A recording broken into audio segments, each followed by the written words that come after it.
All right, I would like you to start by copying down this question and then answering the three things. So if we have a car driving for 3 hours at a constant positive 50 miles per hour, I want to know what's its displacement going to be. I want you to sketch a velocity time graph of the situation, including that given information. And I want to know what about your graph is the same as your answer to part A. So go ahead and pause the video, copy this down, answer the questions, and then unpause the video when you are ready to go over the answers.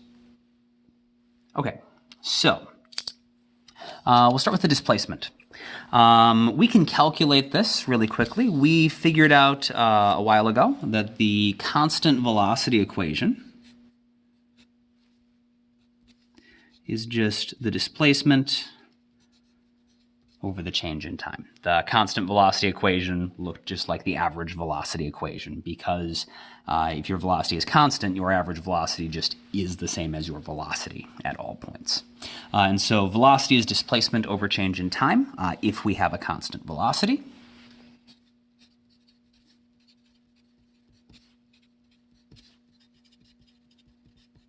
Don't overuse this, but you can use that equation if you have a constant velocity, which means if we want the displacement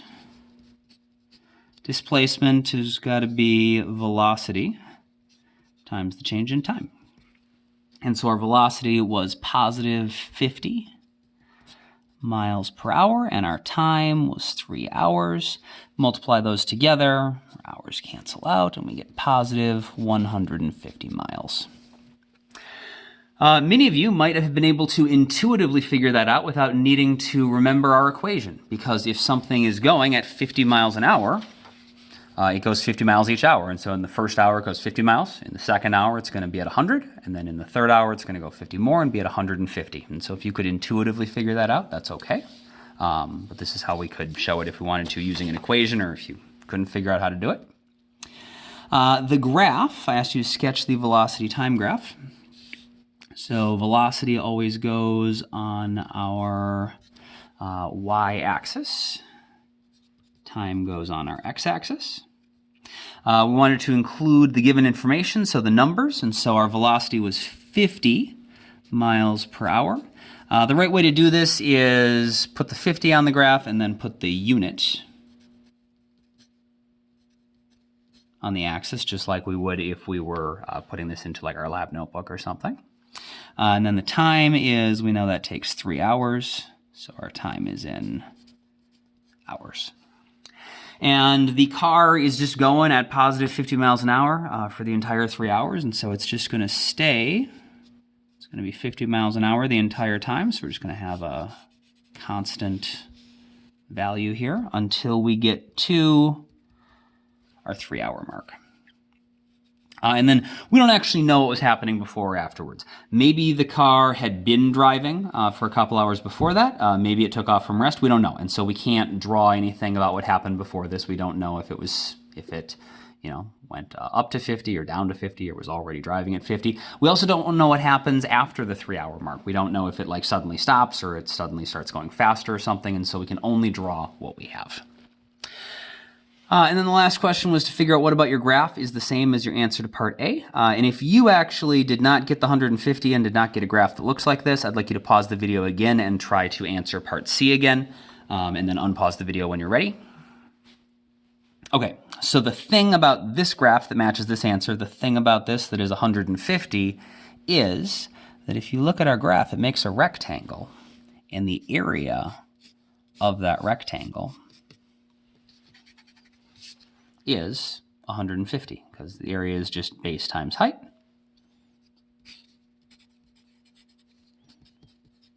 Which you'll notice is the same thing that we got in part A.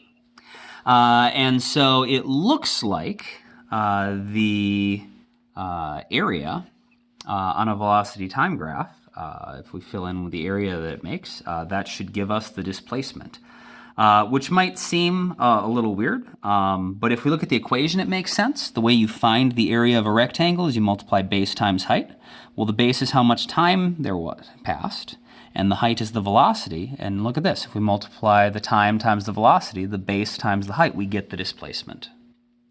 Some of you might also recognize this as an integral. So in calculus, we refer to the way of finding the area under a graph or between the x-axis and the graph as an integral. And so if we know and so we haven't talked about the details of the calculus yet, but just a little preview. If we know that the slope of a position graph tells us velocity, that would mean that the derivative of position is velocity in calculus language. And so then going in the opposite direction, if the derivative of position is velocity, if we integrate velocity, we should get the change in position or the displacement. And so if you integrate your velocity, you're going to get your change in position, your displacement. And remember, an integral, the way you would integrate this is you're just finding the area of the shape it makes. And so whether you think about it just in terms of making an observation and using geometry, sure seems reasonable, but it also should check out with what we know from calculus. We don't actually need calculus for a problem like this, though, because it's a rectangle. And if we have a graph that's a rectangle, the way you should find the area is base times height. Using an integral to find the area of a rectangle is serious overkill. And so one of the things we're going to look at is when do we need the calculus, when do we not. We're going to use the calculus when we get to situations where it saves us time over using the algebra. But if just using basic algebra or geometry is easier, we're going to do that. And so we're going to look today at what we can figure out about what we can sort of figure out from this, especially if we have a velocity that is changing and what that might tell us. So our first note, sort of putting together the important thing we just figured out, the area between a velocity time graph and the x-axis is the displacement.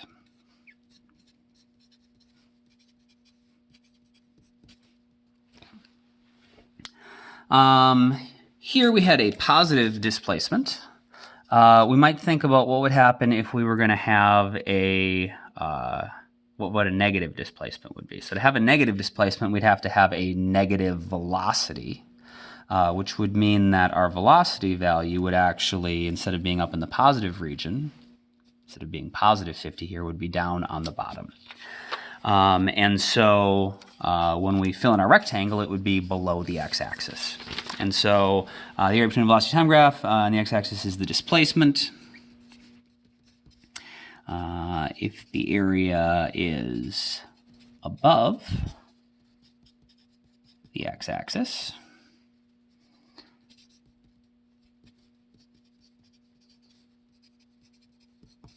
the displacement is positive. If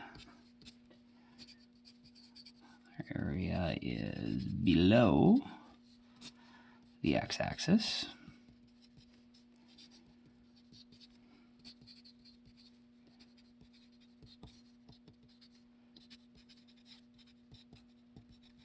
our displacement's going to be negative. And so this is going to be our major rule for interpreting velocity time graphs and trying to get displacements out of them. We'll just do an example quick of what I mean by that if the area is below the x-axis. So let's say we go at, example, drive at, I don't know, negative 50 kilometers per hour for 2 hours. In this case, negative is just going to be the opposite of whatever your forward direction was. And so if when we said this one was going at, our original car was going in the positive direction, positive 50 miles an hour, it was driving 50 miles an hour maybe to the east, then this thing is driving 50 kilometers per hour in the opposite direction, to the west. And that's fine. We can still draw our velocity time graph. But we got to make sure that our velocity in kilometers per hour is negative 50, so that's going to be down here. And that's going to take 2 hours. So that's our time in hours. And so we're going to be at negative 50 kilometers an hour for 2 hours. If we fill it in, we have a rectangle. And so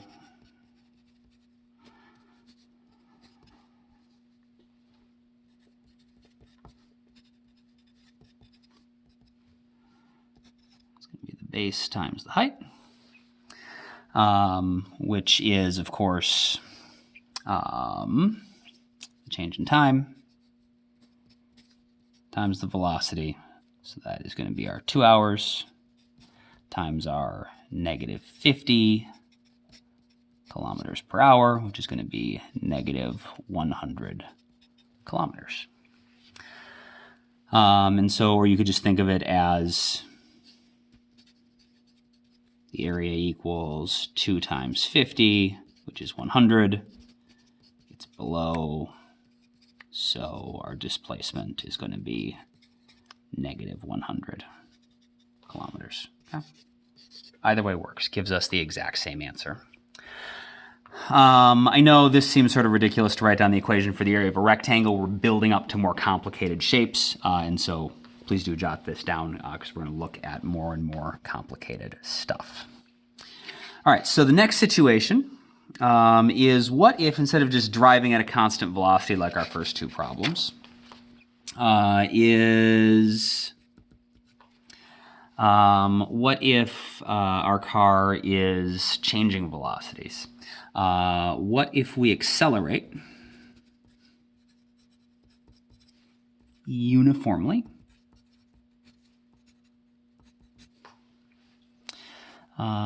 from 0 meters per second to, 20 meters per second in 8 seconds? I want to know, what is the displacement? Okay. And we'll, so 0, positive 20. So we accelerate uniformly from 0 meters per second to positive 20 meters per second in 8 seconds. What's the displacement? We know how to do this. Sketch a velocity time graph. So draw a velocity time graph. Find the area between the graph and the x-axis, and that should be your answer. Go ahead and pause the video, solve that. Unpause when you are ready. Okay, here we go. So I've got my velocity time graph. Time's going to be in seconds. We go for 8 seconds. And I get up to a velocity of 20, positive 20 meters per second. And accelerating uniformly just means we have a constant acceleration. So a uniform acceleration, a constant acceleration. We know a constant acceleration is a straight line on a velocity time graph because the slope of the velocity graph gives us the acceleration. And so if we have a uniform acceleration, we should have a straight line. And so we got to get from, at the beginning, going 0 meters per second, to at the end, going 20 meters per second.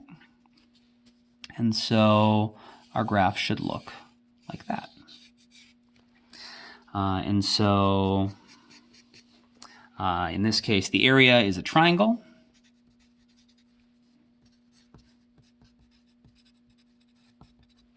So that's going to be 1/2 the base times the height.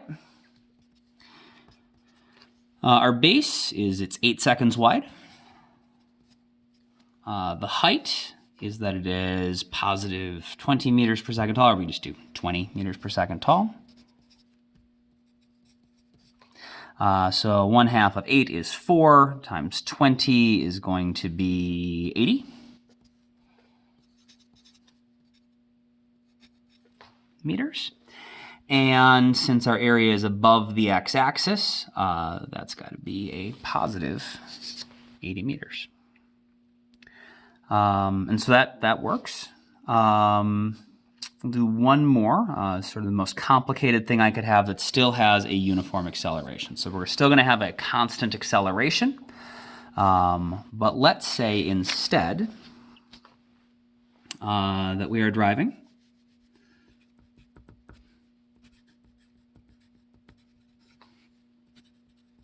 and accelerating uniformly.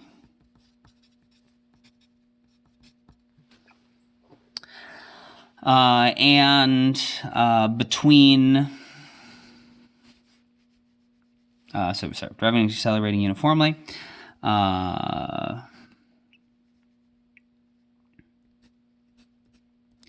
In 20 seconds, our car goes from positive, 30 meters per second to positive 50 meters per second. And I want to know what's my displacement going to be.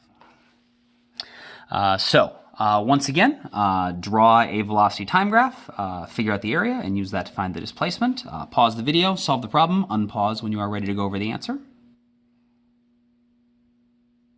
Okay, so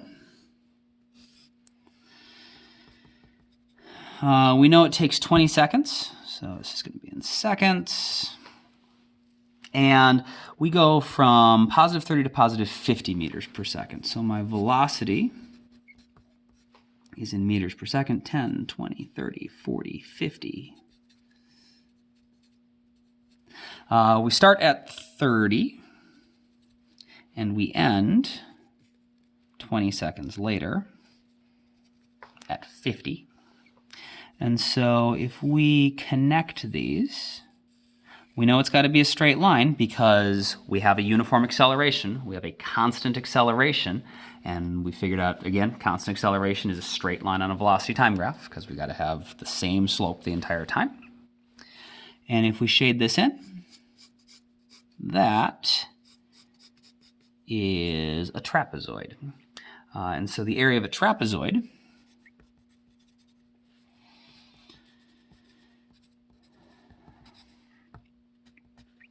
I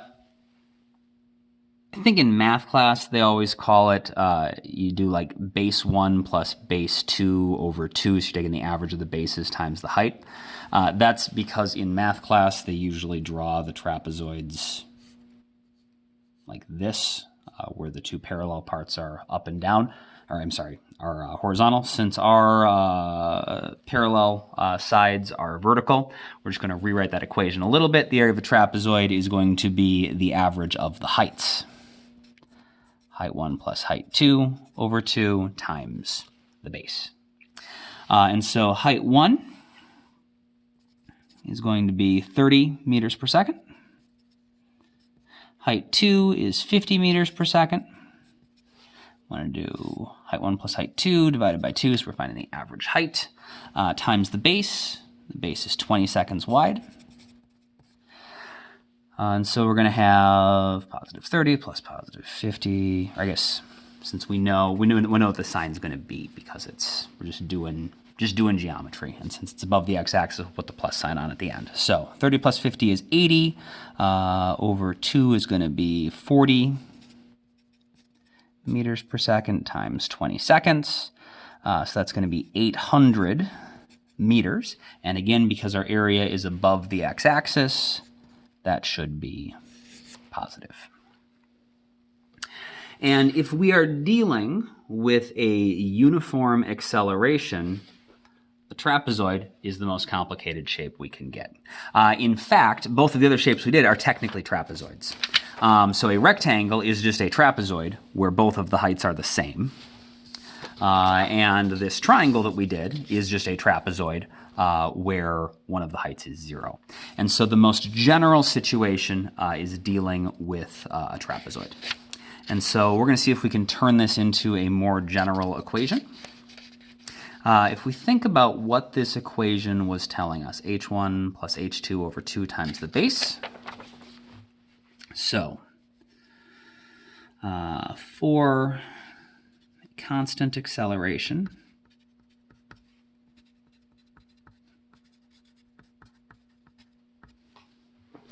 the area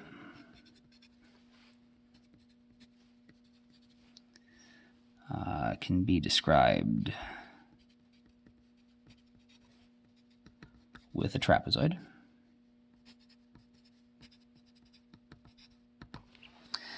And the equation we have there is going to be, we know that the area equals h1 plus h2 over 2 times the base. And so if we look at what each one of those things represents, we know the area gives us the displacement. So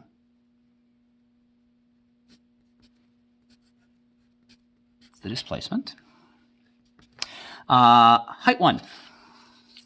That is just our initial velocity, or v naught. That's our velocity at 0. Our second height was our velocity when we got up to our final time t, divided by 2. And the base, the width, was the amount of time that had passed.